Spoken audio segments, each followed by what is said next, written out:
Byju's Exam Prep IAS has been the gateway to your IAS prep. Our YouTube channel is going to get even better from 2023. Starting 2nd January, the Hindu newspaper analysis will be conducted live every day at 10 a.m. by your beloved faculties. Not only this, we have a whole new set of initiatives lined up for the new year to help you clear this prestigious exam. So subscribe to our YouTube channel now and give wings to your civil services dream. Hello and welcome to Byju's Exam Prep IAS, presenting to you the daily quiz for 28th of December 2022. Now let us begin and take a look at the first question for today. Who among the following advocated the introduction of Roman script for the Hindi language while delivering the presidential address at a session of the Indian National Congress? Option A, Mahatma Gandhi. Option B, Subhash Chandra Bose. Option C, Abul Kalam Azad. Option D, George Yule. What is the context? On this day, that is on the 28th of December, in the year 1885, the first session of the Indian National Congress was held at Bombay. The Indian National Congress was started by a retired British civil servant, Alan Octavian Hume, along with Dadabhai Navroji and Dinshaw Wacha. And the president of the first session of Indian National Congress was Vomesh Chandra Banerjee. The main purpose of this political party was to create a platform to discuss all the political matters of the public. But this party went on to become a party that had huge mass support and was the chief political party in the Indian freedom struggle. We have picked up this question for discussion because of a reference to this day in today's The Hindu newspaper. Now coming back to our question. The right answer here would be option B, Subhash Chandra Bose. In the Haripura session of 1938, the Congress president for that session, Subhash Chandra Bose, advocated the introduction of Roman script for Hindi language. So the right answer here would be option B. Abul Kalam Azad was the youngest president of the Indian National Congress and he held the office at the age of 35 years. And George Yule was the first European president of the Indian National Congress. How many times did Mahatma Gandhi become the president of Indian National Congress sessions? Let me know in the comment section. Moving on to question number 2. Consider the following statements. Nipah virus is a type of RNA virus in the genus Henipavirus. Number 2. Pigs can also act as intermediate hosts of Nipah virus. Number 3. The Nipah virus can survive in the Indian flying fox's body without causing disease. Which of the given statements is or are correct? What is the context? This article in the Indian Express newspaper today talks about a few diseases like the Nipah, Ebola and even rabies which were dealt with soon and hence did not create much noise. This was done by building the trust of communities in the local health system, training the local workers in how to report a suspected problem effectively, making the funds available to deploy contract tracers, and also in a few cases increasing lab capacity in the areas that are far from urban centers. These were some of the reasons why the outbreaks could be controlled. In this context, let us understand about the Nipah virus. See, the Nipah virus is a single-stranded RNA virus that belongs to the genus Henipavirus. So statement number 1 is correct. This virus causes acute encephalitis, that is the swelling of the brain and also respiratory diseases in humans. And this is associated with high mortality and poses a threat mostly in southern Asia. The World Health Organization has declared Nipah virus as a zoonosis which causes severe diseases in both humans as well as animals. This virus was first identified in Kampung Sungai Nipah in Malaysia and in Singapore in the year 1998. At that time, it was primarily caused in pigs and through them it got transferred to humans. So statement number 2 is also correct. Pigs can also act as intermediate hosts. Now coming to Indian flying fox. See, fruit bats are also natural hosts for a lot of viruses. They are animal reservoirs for Nipah virus. The Indian flying fox, which is also a fruit bat and is native to Indian subcontinent, hosts over 50 viruses and Nipah being one among them. The Nipah virus can survive in this bat's body without causing any disease to the bat and allowing it to jump to susceptible mammals like humans or pigs where bats come in contact with them. So statement number 3 is also correct. Therefore, the right answer to our question here would be option D, 1, 2 and 3. Moving on to question number 3. Naegleria fowleri, recently seen in news. Option A is a brain-eating amoeba. Option B is a shrub found along the Western Ghats which blooms only once in 12 years. Option C is a bioluminescent alga. Option D are composite organisms made up of symbiotic algae and fungi that can be found in abundance in the Western Ghats, the Eastern and the Western Himalayas. What is the context? A South Korean man has been killed by a brain-eating amoeba called as Naegleria fowleri. And that is why this question.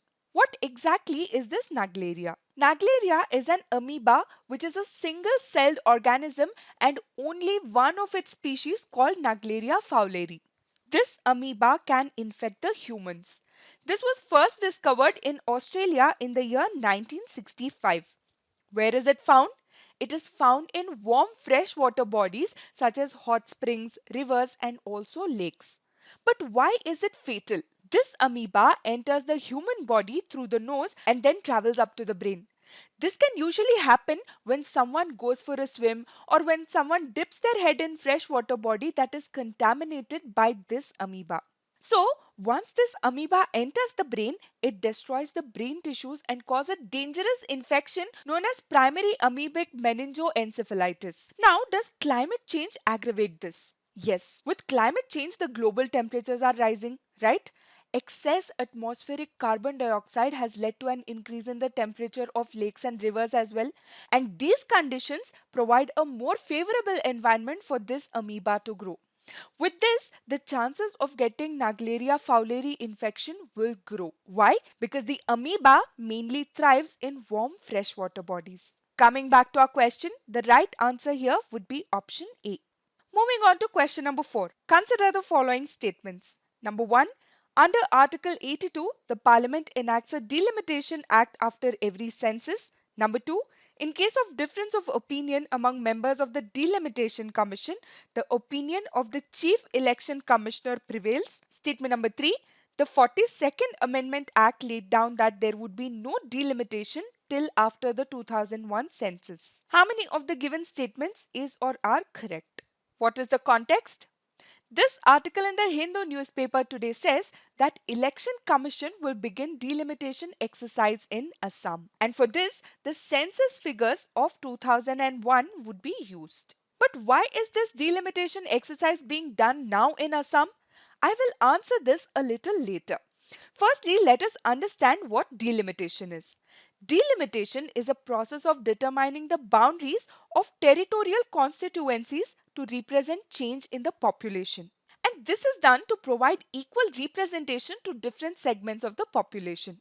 So far, the delimitation exercise has been completed 4 times in India, which was accomplished after the constitution of the Delimitation Commission. According to Article 82 of the Indian Constitution, the Parliament must pass a delimitation act following each of the census.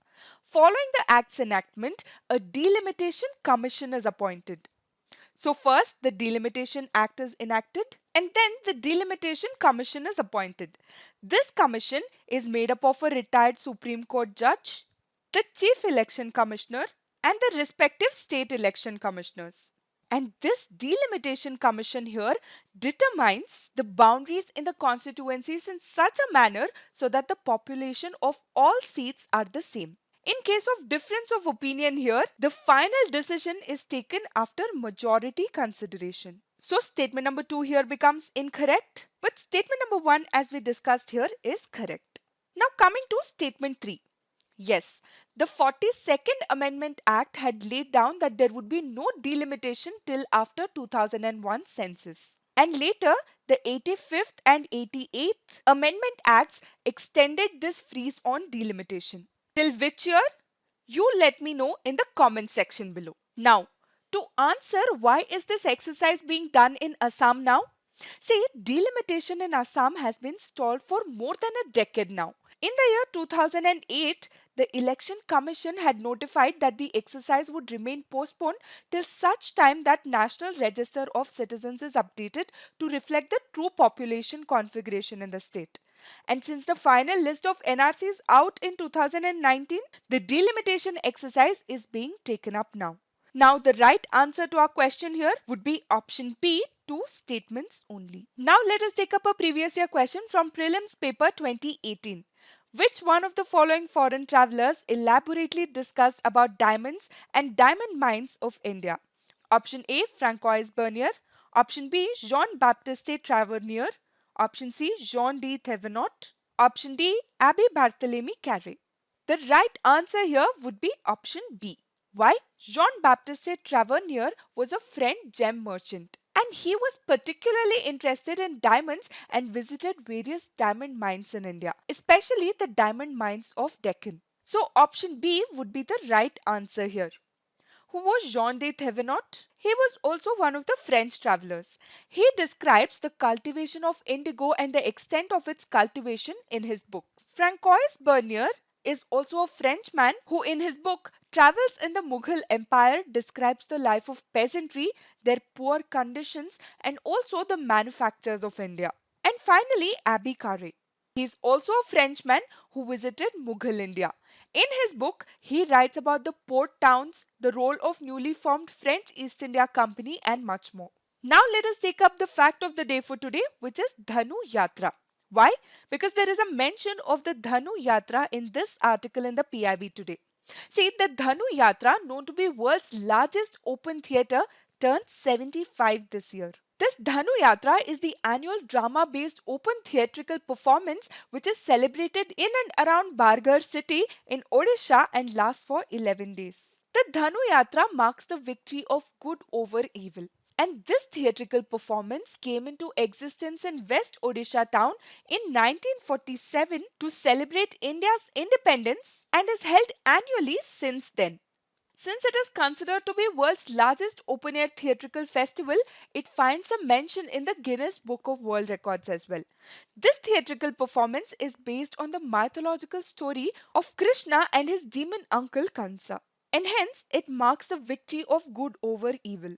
An important fact for you to remember is that the Department of Culture of the Government of India has accorded the national festival status to Dhanu Yatra in November 2014. That is all for today. Thank you for being with us. Keep watching and keep learning.